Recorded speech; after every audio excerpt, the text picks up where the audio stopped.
ओम नमः शिवाय। सावन का पावन महीना चल रहा है और जैसे ही सोमवार आता है हर शिव भक्त का मन अपने आप हर हर महादेव का जय घोष करने लगता है। लेकिन क्या कभी आपने सोचा है आखिर सावन का सोमवार इतना विशेष क्यों माना गया है? क्या केवल जल चढ़ा देने से भगवान से प्रसन्न हो जाते हैं या फिर इस व्रत के पीछे कोई ऐसा गहरा रहस्य भी छिपा है जिसे हम में से बहुत से लोग नहीं जानते? आज मैं आपको जो बताने जा रही हूँ वह मेरी कल्पना नहीं और ना ही सोशल मीडिया पर फैली कोई कहानी। आज की हर बात शास्त्र प्रमाण के साथ होगी और मुझे पूरा विश्वास है कि अगर आपने इस वीडियो को अंत तक ध्यान से देख लिया तो अगले सावन सोमवार को आप बिना व्रत किए शायद रह नहीं पाएंगे।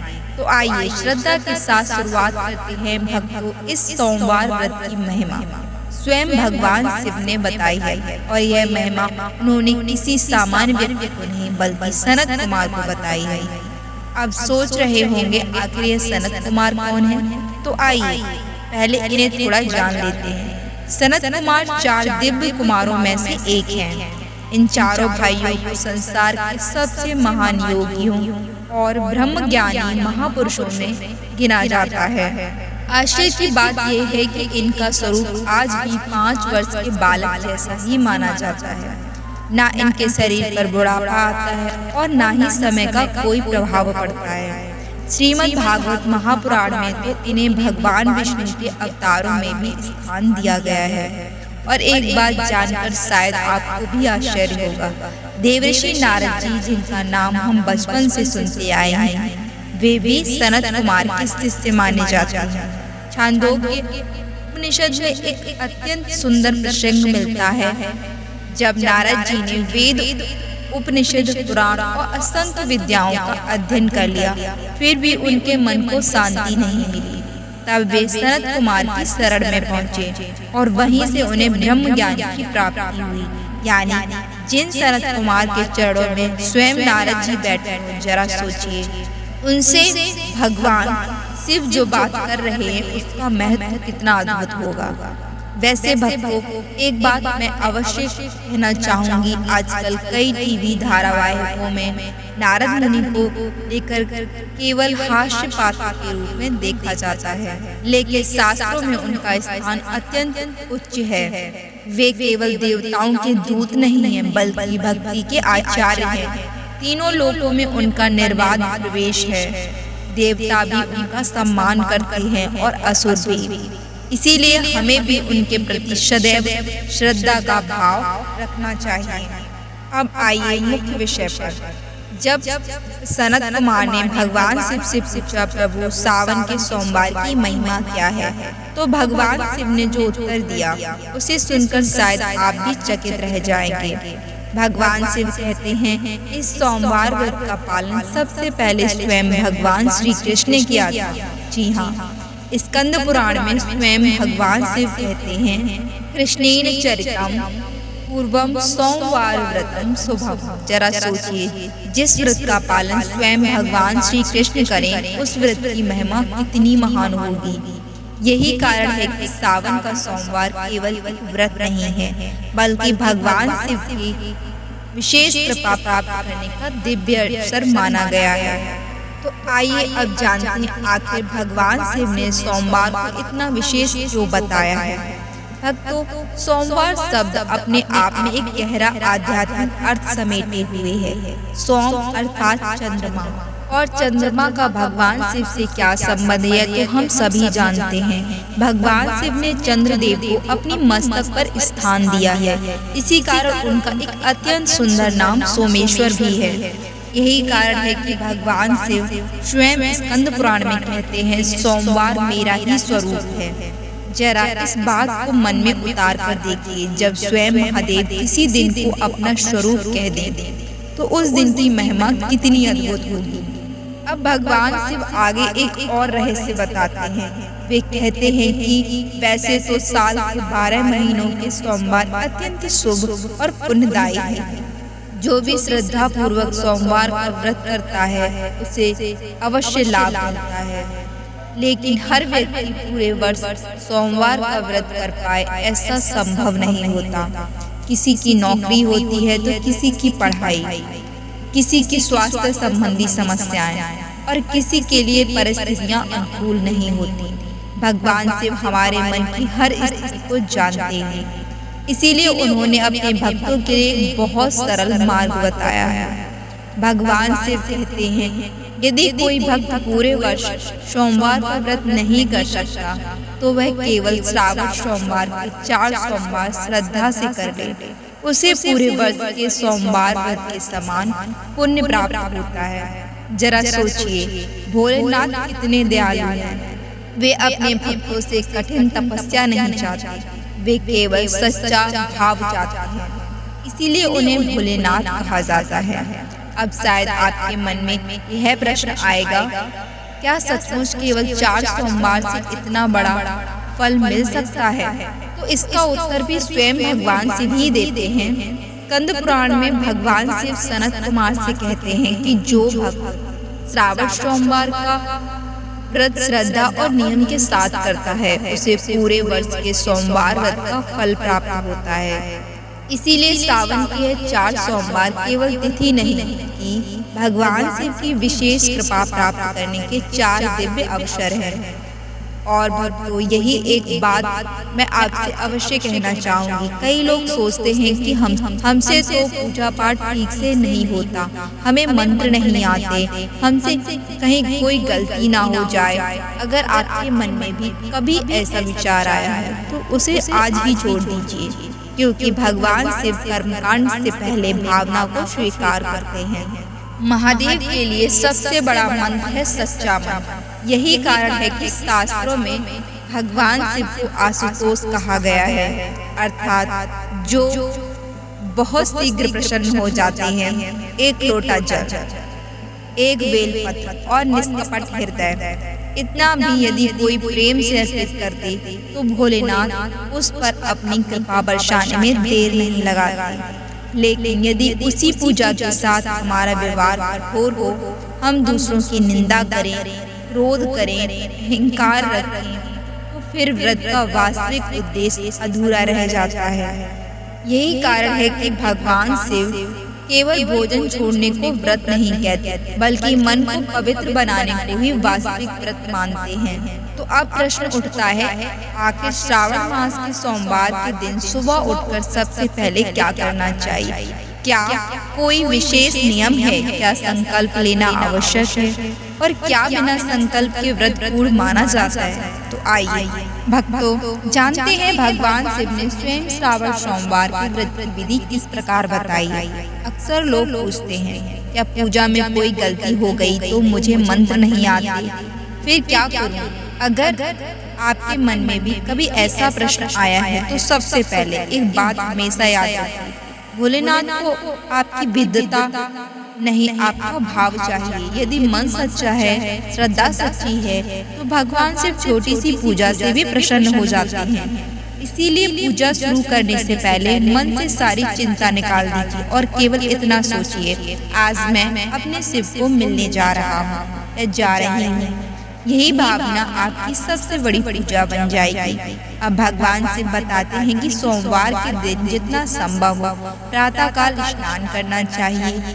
यदि ब्रह्म मुहूर्त में उठ सके तो बहुत उत्तम है, अन्यथा सूर्योदय के आसपास स्नान कर लें। स्नान केवल शरीर की शुद्धि नहीं, यह मन को भी एक नया आरंभ देने का संकेत है। स्नान के बाद यथासंभव सफेद या हल्के रंग के स्वच्छ वस्त्र धारण करें। स्कंद पुराण में स्वयं भगवान शिव श्वेत वस्त्र का उल्लेख करते हैं। सफेद रंग पवित्रता, सरलता और सात्विकता का प्रतीक माना गया है। लेकिन यदि किसी कारण से आपके पास सफेद वस्त्र ना हो तो चिंता मत कीजिए, भगवान आपके वस्त्रों का रंग नहीं, आपके हृदय का रंग देखते हैं। अब पूजा से पहले एक बहुत सुंदर नियम बताया गया है, और सच कहूँ, यदि हम केवल यही नियम जीवन में अपना लें तो हमारी आधी साधना यही सफल हो जाएगी। भगवान शिव कहते हैं, आज के दिन मन में यह संकल्प कीजिए, मैं किसी की निंदा नहीं करूंगा, किसी को कटुवचन नहीं बोलूंगा, क्रोध पर नियंत्रण करूंगा। जहाँ तक संभव होगा मन को शांत और भगवान के स्मरण में रखेंगे। भक्तों, केवल भोजन को छोड़ देना ही व्रत नहीं होता। यदि दिन भर क्रोध करते रहे, दूसरों की बुराई करते रहे, शाम को कहें कि हमने व्रत रखा, तो शास्त्र से पूर्ण व्रत नहीं समझते। वास्तविक व्रत पेट से पहले मन का होता है। अब आती है सबसे महत्वपूर्ण बात, संकल्प। बहुत लोग सोचते हैं कि संकल्प लेने के लिए बड़े बड़े संस्कृत मंत्र याद होने चाहिए। ऐसा बिल्कुल भी नहीं है। यदि आपको कोई मंत्र नहीं आता तो भी आपका व्रत पूर्ण श्रद्धा के साथ स्वीकार हो सकता है। भगवान के सामने बैठ जाइए, हाथ में थोड़ा सा जल लीजिए, यदि संभव हो तो उसमें कुछ अक्षत और एक पुष्प ले लीजिए और फिर पूरे विश्वास से इतना कह दीजिए, हे भोलेनाथ, आज मैं श्रद्धा और विश्वास के साथ श्रावण सोमवार का यह व्रत कर रही हूँ या कर रहा हूँ। कृपा करके मेरी पूजा स्वीकार करिए और मुझे सदैव धर्म के मार्ग पर चलने की शक्ति दीजिए। बस इतना कहना भी पर्याप्त है, क्योंकि भगवान सिर्फ शब्दों से अधिक भगवान भावना सुनते हैं। इसीलिए तो उन्हें भोले बाबा कहा जाता है। उनकी करुणा इतनी सहज है कि वे अपने भक्त के प्रेम में बंध जाते हैं। कहा भी जाता है, कोई उन्हें सोने का मुकुट चढ़ाए और कोई केवल एक लोटा जल। यदि दोनों का भाव समान है तो भगवान शिव दोनों पर समान कृपा बरसाते हैं। संकल्प के बाद आप शिवलिंग का अभिषेक कर सकते हैं। तो सबसे पहले शुद्ध जल अर्पित करें। फिर यदि संभव हो तो दूध, दही, शहद, घी और शंकर से पंचामृत अभिषेक करें। इसके बाद पुनः स्वच्छ जल से अभिषेक अवश्य करें। अभिषेक करते समय यदि आपको केवल ओम नमः शिवाय का ही मंत्र आता है तो उसी का जप करते रहिए। विश्वास मानिए, यह पंचाक्षरी मंत्र स्वयं महादेव का स्वरूप माना गया है। अभिषेक के बाद भगवान शिव को चंदन अर्पित करें, बेलपत्र चढ़ाएं, धतूरा, आंख, भांग, सफेद पुष्प उपलब्ध हो तो श्रद्धा से अर्पित करें। लेकिन यदि इनमें से कुछ भी उपलब्ध ना हो तो केवल जल और सच्चे मन से किया गया प्रणाम भी भगवान शिव स्वीकार कर लेते हैं। याद रखिए, पूजा की भव्यता नहीं, भक्ति की गहराई महत्व रखती है। अब आगे एक और महत्वपूर्ण बात आती है, क्या श्रावण सोमवार में पूरे दिन भूखा रहना अनिवार्य है? यदि स्वास्थ्य अनुमति ना दे तो क्या करें? शास्त्र में बताए गए नक्त व्रत का वास्तविक अर्थ क्या है, आइए जानते हैं। अब भक्तों, एक प्रश्न लगभग हर किसी के मन में आता है, क्या श्रावण सोमवार का व्रत बिना कुछ खाए ही करना चाहिए? अगर स्वास्थ्य ठीक ना हो तो दवा चल रही हो तो, या फिर पूरे दिन भूखे रहना संभव ना हो तो क्या व्रत अधूरा माना जाएगा?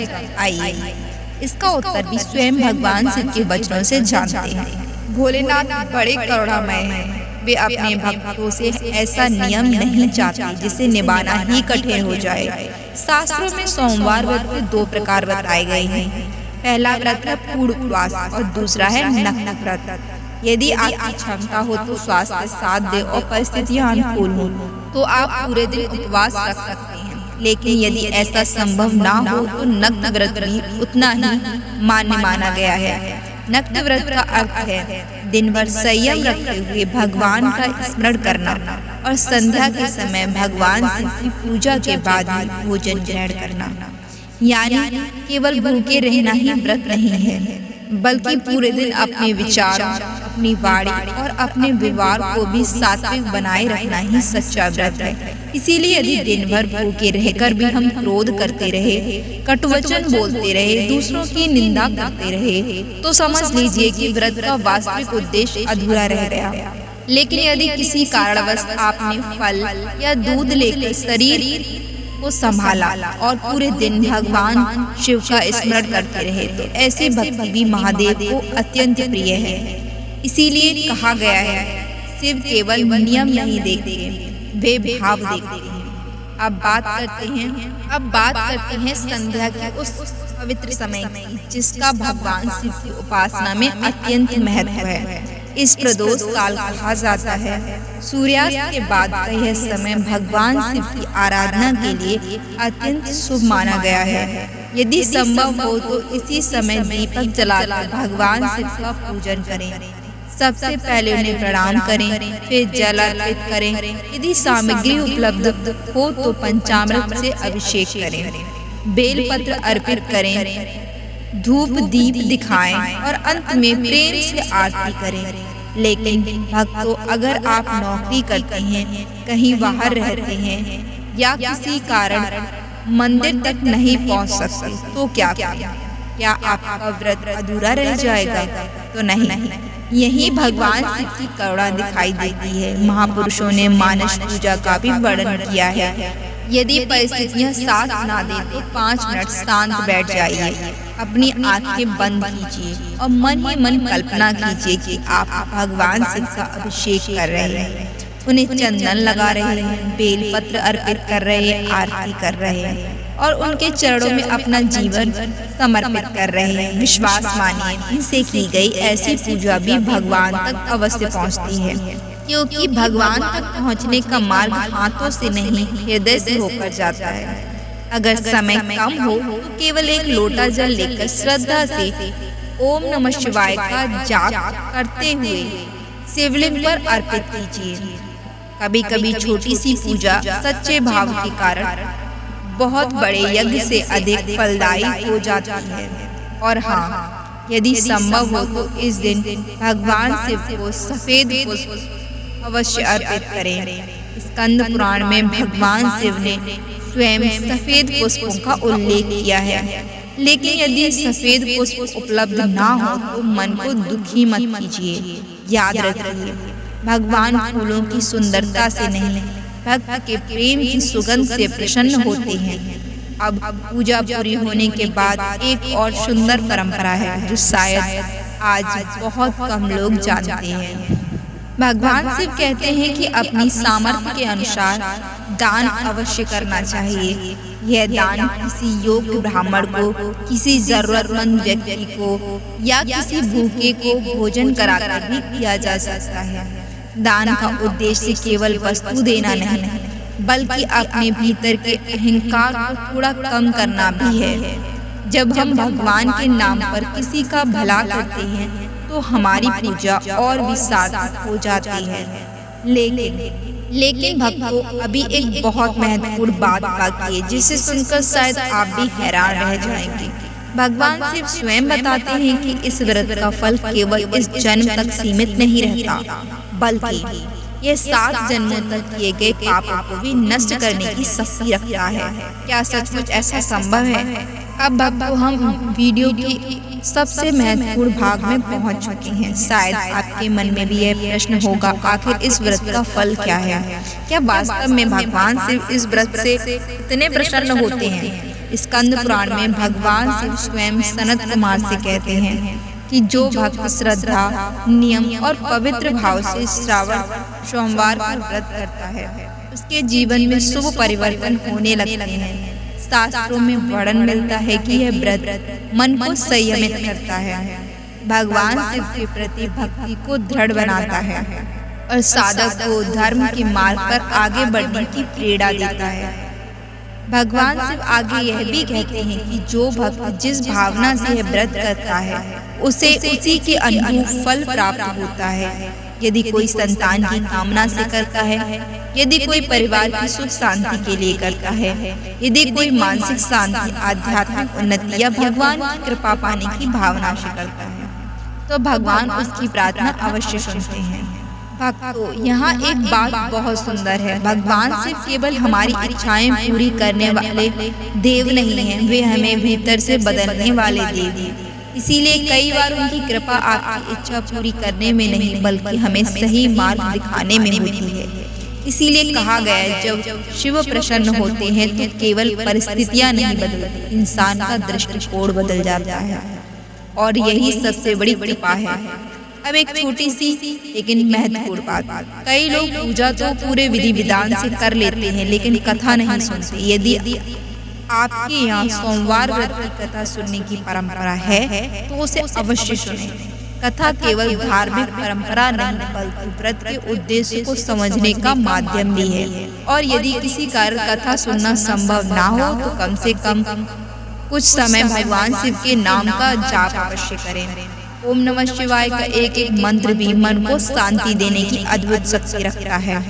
भक्तों, आज की पूरी चर्चा का सार यदि एक वाक्य में कहा जाए तो वह यही होगा कि श्रावण सोमवार का व्रत केवल भोजन का त्याग नहीं, बल्कि अहंकार, क्रोध, निंदा और बुरे विचारों का त्याग भी है। जब मन पवित्र होता है तभी पूजा पूर्ण होती है, जब व्यवहार मधुर होता है तभी भगवान प्रसन्न होते हैं, और जब व्यक्ति में दिखावा नहीं समर्पण होता है तभी महादेव की कृपा सहज रूप से बरसती है। तो आइए इस सावन हम सब एक छोटा सा संकल्प लें, केवल व्रत रखने का नहीं बल्कि अपने जीवन में थोड़ा और धैर्य, थोड़ी सी करुणा, थोड़ी और सच्ची भक्ति लाने का। यही भगवान शिव को सबसे प्रिय है। अगर आपको आज की जानकारी उपयोगी लगी हो तो इसे अपने परिवार और उन सभी से भक्तों तक अवश्य पहुंचाइए जो इस सावन भगवान शिव की कृपा पाना चाहते हैं। वीडियो पसंद आया हो तो इसे लाइक करें, चैनल को सब्सक्राइब करें और कमेंट में श्रद्धा से एक बार अवश्य लिखें हर हर महादेव या ओम नमः शिवाय।